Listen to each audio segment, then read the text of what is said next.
What is up, everybody? It is Alex from Heavy New York calling from Zoom again. This time we are here with Dan of Get the Shot. Thank you so much for being here, man. It's great to have you here. What's up? It's my pleasure. Thank you for the invite. So Anytime, glad to be anytime. here.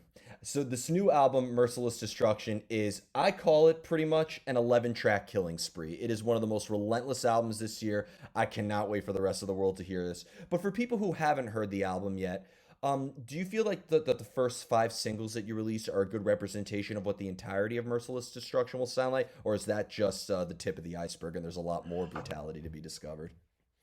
Actually, it's pretty. Actually, both of the answer. It's pretty representative. But yes, this is. I think what we have is more bangers. Like to have five singles out of on a record is already much.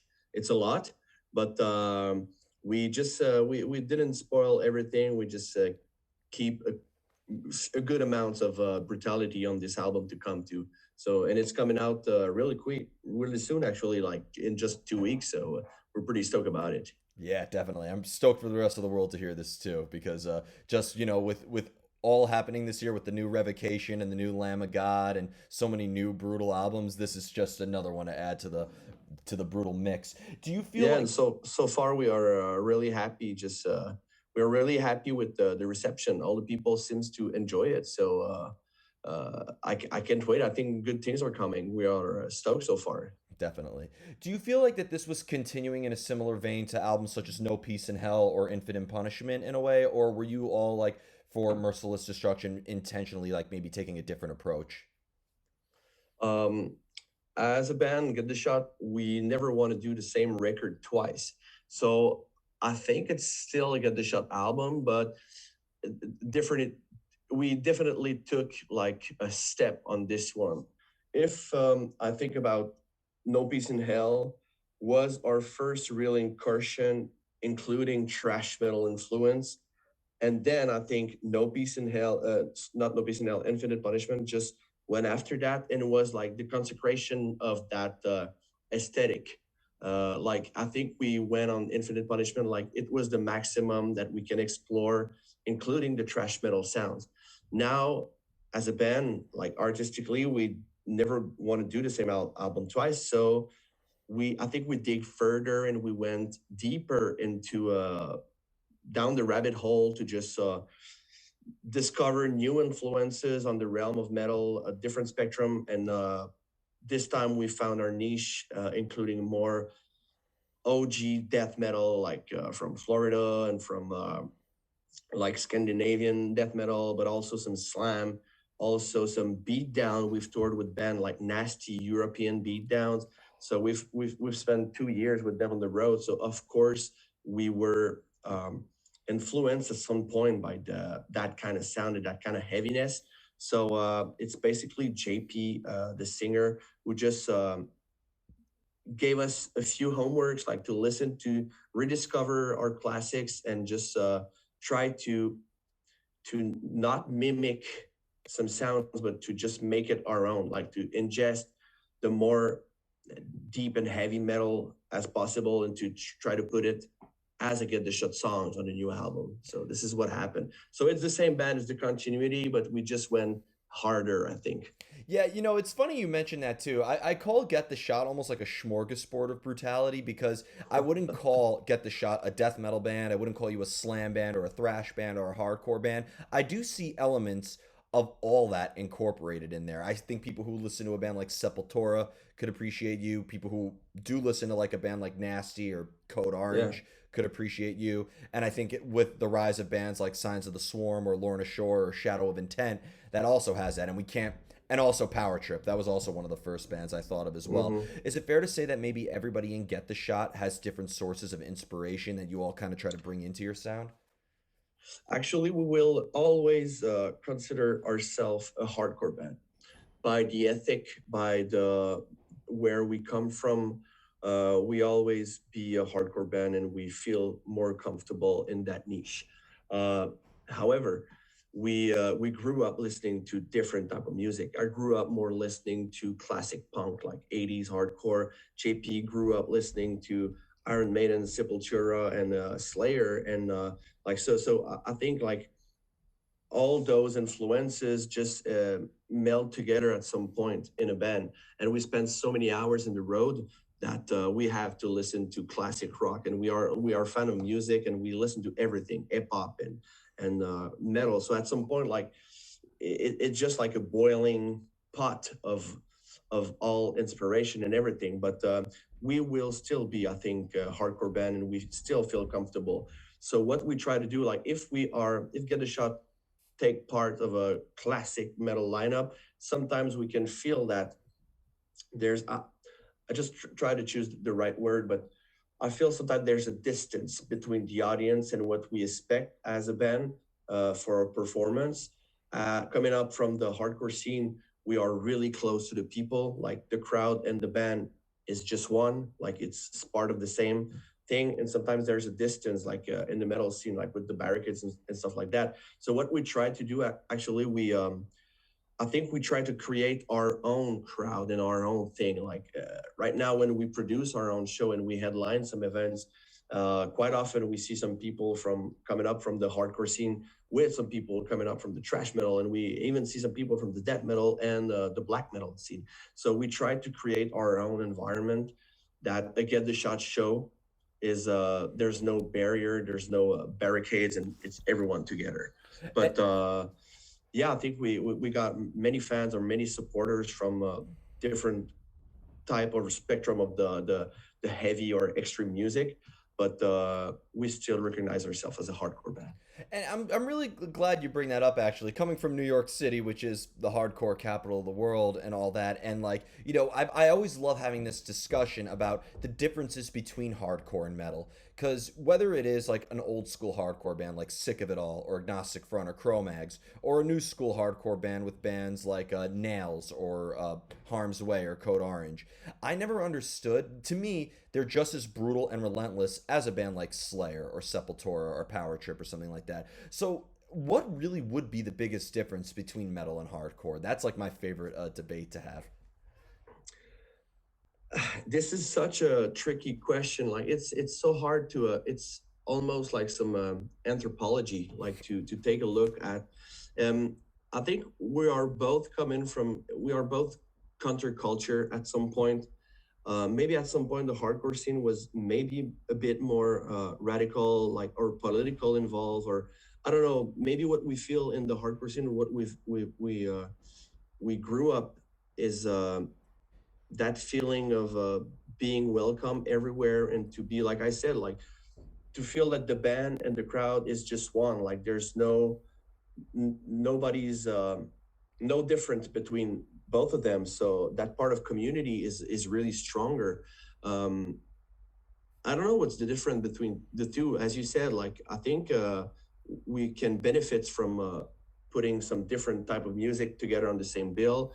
So at some point, it's just going to be like some brutal music lovers that's going to be in the crowd, and not some people at the. I don't know. It's minor difference in the culture, I guess. The way of people are mushing versus the way of people are pogo or slamming or dancing, or the way of the people enjoy the show. I don't know. I think we, like I said, we can benefit to share bills more often. So that way we can just be one united extreme scene or something. Yeah, well, I mean, you hit the nail on the head. It's definitely a lot less divided than it used to be. I know plenty of Iron Maiden fans who are listening to Cro-Mags now, and plenty of Agnostic Front fans who are listening to Metallica now. And it's funny too that the biggest difference I noticed too was in the pits. You are right. We call the Mm, hardcore dancers in the pits in New York City the pit ballerinas. But yeah, um, but coming from Quebec, yeah. I was actually, because of the technical elements that I've heard in Get the Shot, the first band I thought of that maybe you were cultivating in the same scene was a band like Beyond Creation, for example, or something like that. So the scene that you're from, is it very much known for a hardcore scene in a way? Actually, this is crazy. Like there's so many bands, and the scene is now so creative, and there's many bands. If we can think about like the big heavy influence was like if you think about band like Cataclysm, Cryptopsy, Gargot, Despised Icon, Beyond Creation, there's so many heavy bands, but there's also like some DIY bands that right now, like when we started, like back in 2009, it was really harder to play shows. Like no bands, like all the bands stopped in Montreal, but no bands were coming in Quebec City, like to do the extra miles to get to the show. So we had to create our own scene. So we played a lot in front of 15, 20 people and something like that. And now what I see from that now in 2022, I can see local bands, just a local band with local bills, and they can bring like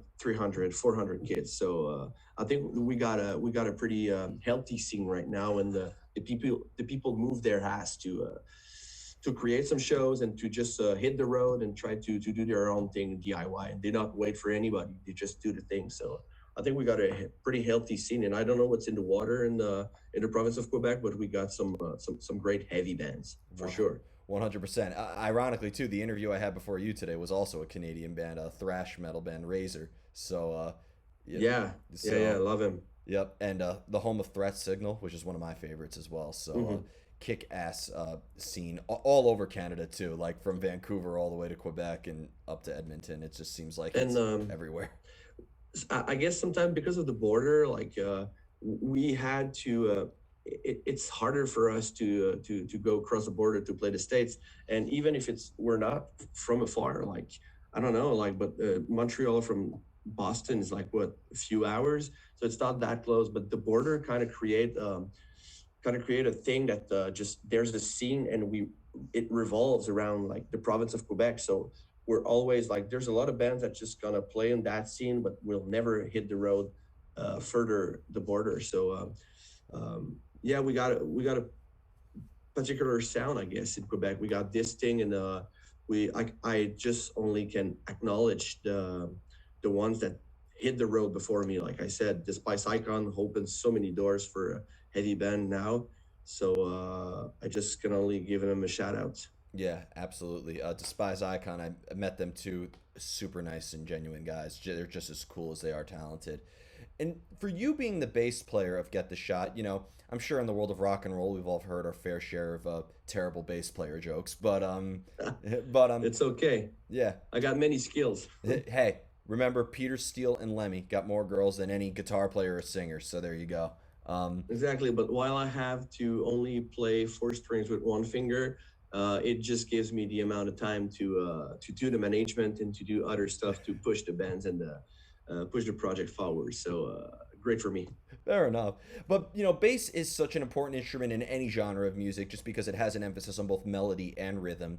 For you to lay down your parts, do you prefer to have like composition already present, whether it would be a drum pattern or a set of guitar riffs? Or has there ever been a time where maybe like a bass pattern could also influence like the direction of the sound? Because I did hear quite a bit of bass in this new album and it's very technically impressive. Um, Actually, my type of playing is really I've been playing with the drummer with David from as long as I can remember. I think I've been playing with him before even Get the Shot. We've been jamming together. So and I started like my formation was as a guitar player. So I always had this different rhythm playing. Like it's really locked to the bass drum. So my job is I will not move a lot on the scales and something like that. I will just stick to the bass drum, stick to the drums, and just pick as quick as I can. I play with a pick, and I will play fast. So this is what I do. I lock, and most of the time I just follow the rhythms. There's some few songs that I can lead the thing, like if you hear on the album, like the song "Ring and Blasphemy." Like there's this small breakdown where I lead and I start the mushing part, but most of the time I'm just like there to lock with the drums and be as strong as possible. And when it comes to like executing your material in a live setting as well, because it's one thing to get it technically right, but there's also crowd interaction that you have to be involved with, especially having that hardcore mentality. Do you almost feel that like you have to practice stage presence or crowd interaction as much as you almost have to like practice the music itself? What we created a dynamic now in Get the Shot that I kind of sing half of the song with JP. Like I know all the lyrics too as well, and I just always keep an eye. If you see Get the Shot live, you know that JP just is a crazy wild animal. It will just jump out of the stage and just be in the crowd in the pit. And sometimes shit can happen. Like sometimes he loses mic or something like that. So I always keep my eye on him and I back him up. Like I sing half of the set with him. So this is not something that we rehearse, but this definitely like the live show that we create, and when we rehearse, we always try to keep this as energetic as possible. So sometimes like I will mimic interaction with the crowd, but just talking with my bandmates. I don't know if you understand, but if I try to just keep my band pumped in the rehearsal, I will just yell some things to my guitar player, like, "Come on, let's go, let's boost this up, let's go, this one's for you, let's go, Ollie, let's go, give it to me." So I'm just like cranking in the rehearsal. So I guess that it comes natural on stage when I do that. That could lead to some awesome violence on the stage and off the stage. Yeah, I guess. Yeah. And being one thing when it comes to hardcore that I've always noticed is one thing that always attracted me to hardcore was actually the lyricism in it, because it's always real. It's whether it be personal or making a statement. Has there ever been a time for Get the Shot where maybe lyrical ideas or a concept also maybe helped dictate the sound as well? Um, Lyrically, like for what I know, because I don't write the lyrics, it's all JP's. But we've always, since the beginning, we've always been into the uh, how can I say that? Like we differentiated ourselves from different hardcore band. Like we never talked about the streets. We never talked about like the hardcore thing that this goes on for my family and my friends and everything like that kind of a speech that we can find into more urban hardcore. We always find ourselves into talking about like more subject that can relate sometimes in the metal world. Like JP loves to talk about darkness a lot, loves to talk about the devil, or some anti religious speech, or anti religion, or anti racism, or anti. So so we always try to bring some dark matter into the lyrics for sure. I've noticed, and maybe the reason why I was so shocked when you tell me that you consider yourselves a hardcore band is because I do see a lot of metaphysical or fantasy driven elements behind Get the Shot. And Yeah, we like, love that shit. yeah, and especially within, and I think really in the realm of hardcore, that makes you guys unique at the same time. So I think Yeah, that, we've been influenced a lot by Slayer. Like I mean, when you read some title like God Hates Us All, it's so strong on the imagination. And we are a huge fan of horror movies too as well. And we like I think like Merciless Destruction is really influenced by the movie Hellraiser.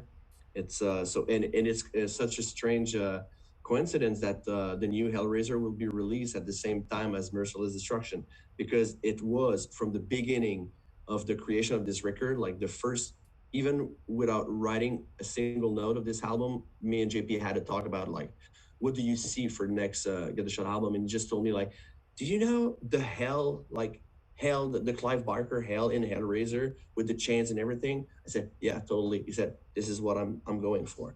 So yeah, we're fan of horror movies, and we're fan of those typical mythology or something like that. Yeah, a little bit. which I think is awesome, and I really would like to see maybe somebody go really hardcore and be like, this song's about dragons and armor. Let's go. Like, Yeah, this is funny. This should be so funny as hell. But we love to talk about mostly like we really love demons and this more like yeah, the what's happening in hell and tortures and stuff like that. So yeah, yeah. Every band before you, fuck the police, and you're like, this song's about Satan. Let's go. Like so. this song's about Satan and fuck the police too. Yeah, Fair enough, right? You got to cover all aspects and all yeah, subject matters. exactly. That maybe that could be the subject, the slogan for Get the Shot, a hardcore band that covers everything. Yeah, exactly. Yeah.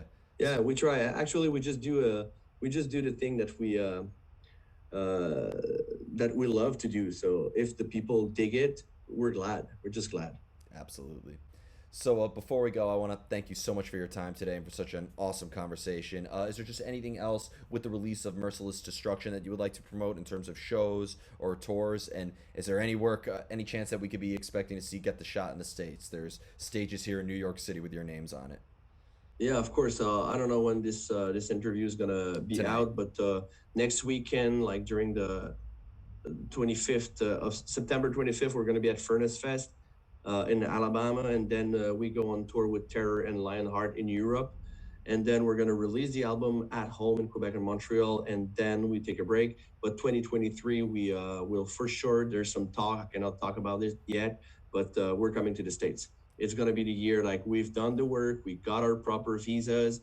Now it's time. You're gonna see a lot more of Get the Shot in the upcoming years, and we're really stoked. I think it was time. It's definitely time, and I'll smuggle you guys here if I have to. Yeah, we no, it's happening. We already have one or two tours planned out right. So actually in 2023. Hell yeah. So this is a rendezvous, like we said.